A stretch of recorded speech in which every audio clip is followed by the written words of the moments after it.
গল্পের বাচ্চা আপনাদের সবাইকে স্বাগতম।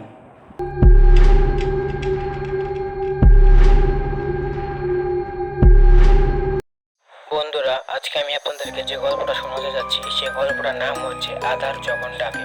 আপনারা যদি গল্পটার ভালো মতো এক্সপিরিয়েন্স নিতে চান তাহলে এখনই কানে হেডফোন লাগিয়ে নিন। ধন্যবাদ। ভিডিও শুরু হচ্ছে।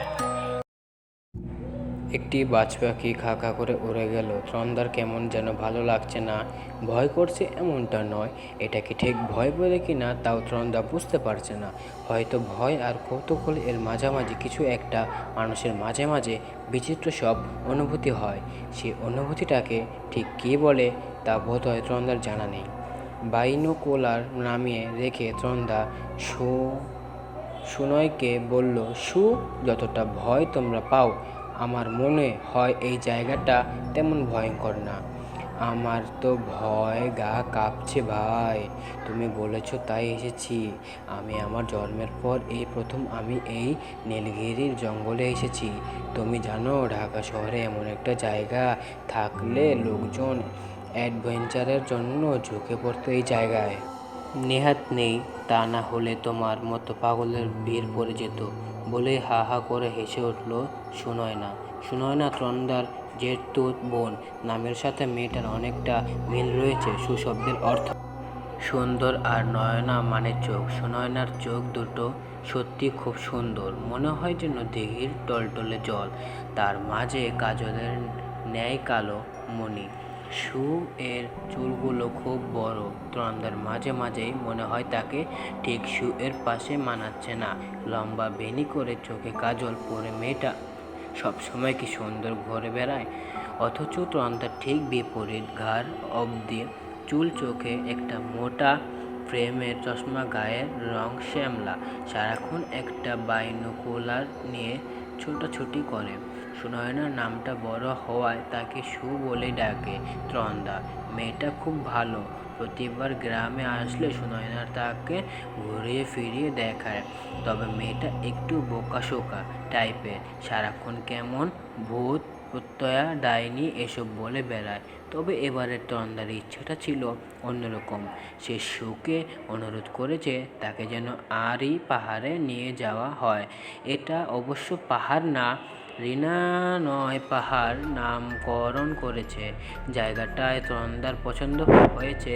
পাহাড়ের আকারগুলো তেমন বড় নয়, ছোট ছোট পাহাড়। কিন্তু পাহাড়ের চেয়ে বড় আকর্ষণ হচ্ছে ঘন বন, চারদিকে কেমন সবুজ গাছপালায় ঘেরা। কত রকমের গাছগাছালি আছে তার হিসেব নেই। বায়োলজিক্যাল স্টুডেন্ট হওয়া সত্ত্বেও গাছ না চিনতে পারার মতো লজ্জার বোধ হয় আর নেই। আচ্ছা, রামমোহনের প্রসাদে নিয়ে যাবে না আমায়? রামমোহনের প্রসাদা? যেন ভূত দেখার মতো চমকে উঠল। অবাক হলি যে? অবাক হইনি, বলো ভয় পেয়েছি। ভয় পেয়েছো কেন? তুমি জানো না ত্রন্দা, রামমোহনের প্রসাদে কেউ যায় না। কেন? প্রত্যেকটা আছে ওইখানে। রাতের বেলায় তারা বিচিত্র শব্দ করে, এখানকার মানুষ শুনেছে। আর রামমোহনের বাড়ির আশেপাশে কেন বাড়িও নেই। ওই বাড়িতে গেলেই ঘাড় মটকে দেবে। তুমি এসব বিশ্বাস করো? বিশ্বাস না করে উপায় কোথায় বলো? একবার তো হাবুল কাকারা ওইখানে কাটতে কাটতে গিয়েছিল। তারপর কি পেল জানো কি? মানুষের মুন্ডু। তারপর থেকে বোধহয় ওই গ্রামের কেউ রামমোহনের বাড়ির আশেপাশে কেউ যায়নি। এসব বিশ্বাস করা বোধহয় বোকামি ছাড়া কিচ্ছু না। সে তুমি যাই বলো ভাই, আমার তো এই নীলগিরি জঙ্গলে এলেই ভয় করে। রামমোহন বাড়ি তো এখানে থেকে 2 কিলো। তারপরও মনে হয় এই বুঝি জমিদার রামমোহন এলো, এই বুঝি ঘাড় মটকালো আর আমাকে বলবে তোমাকে আমি আজ